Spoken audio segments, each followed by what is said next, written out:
HarperCollins presents The Lost Child by Troup, read by Jenny Bede. Chapter 1.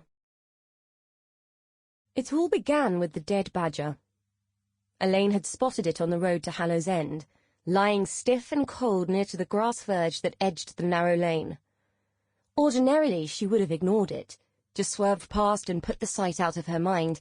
However, faced with an oncoming tractor, she had no choice but to drive over the poor thing. As the rear wheels bumped over its now thrice-crushed corpse, she gave absolution to its lingering spirit with an apology, made insincere by the shudder of revulsion that accompanied it. Rural Devon seemed to be inordinately littered with roadkill. Driving over the badger had caused a jolt to the suspension, which in turn dislodged the lid of an urn. The three events set the contents of the urn, the ashes of Elaine's recently cremated mother, skittering across the boot in a cloud of gritty detritus.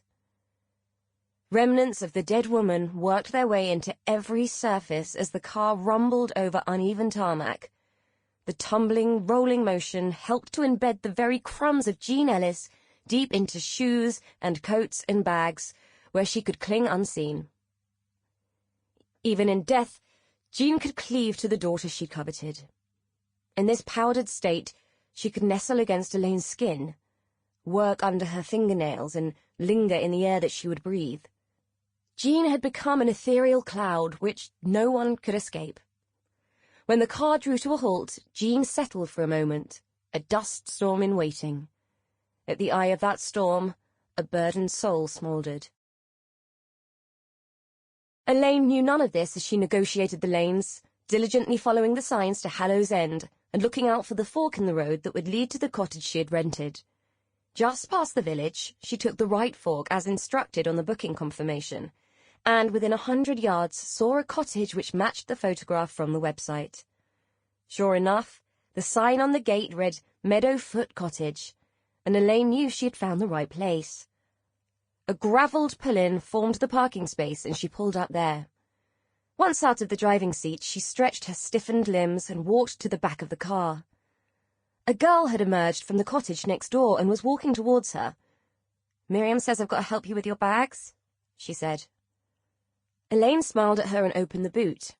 She was forced to watch, helpless and appalled, as a gust of wind seized the remains of her mother and delivered them into the unsuspecting face of the teenager who was waiting to her side. "What the hell was that?" the girl demanded, spitting. She wiped at her dusty skin with the sleeve of her hoodie. Elaine quickly pulled a coat over the urn, trying to ignore the grime that sugared the fabric. "I'm so sorry. I've been having some building work done. I had a bag of plaster in here, and some must have spilt." She had to think quickly. The confabulation was in lieu of the truth. She could hardly tell the girl she'd just received a face full of cremains. Mortified, she told the girl to go inside and clean herself up. She would unload her own bags. The girl scowled and sloped off towards the neighbouring cottage, unknowingly patting clouds of dead woman from her clothes. "If that had been anyone else but you, Mother, it might have had a funny side," Elaine muttered as she shook out her coat and dusted off her luggage. She wondered how appropriate it would be to sweep one's parent into a dustpan. "I should have had you buried. Even you couldn't have got out a coffin." She scooped what she could back into the green plastic urn and screwed on the lid. She groped around the boot for a bag which she could wrap around the urn to stop it disgorging its contents again. When she had finally enclosed Jean inside a Tesco's carrier, she felt a flush of guilt. "Sorry, Mum, but you never could resist embarrassing me, that poor girl. And I know you hated Tesco, but this will have to do." To her continuing shame, her muttering was interrupted by a small cough, forcing her to turn around and face a cheery-looking, apple-cheeked woman who had been standing behind her for God knows how long. "Hi," Elaine said, acutely aware of the blush that had crept across her own cheeks. The woman took a long, appraising look at both Elaine and her car. "You must be Miss Ellis. Welcome to Hallow's End. Good journey."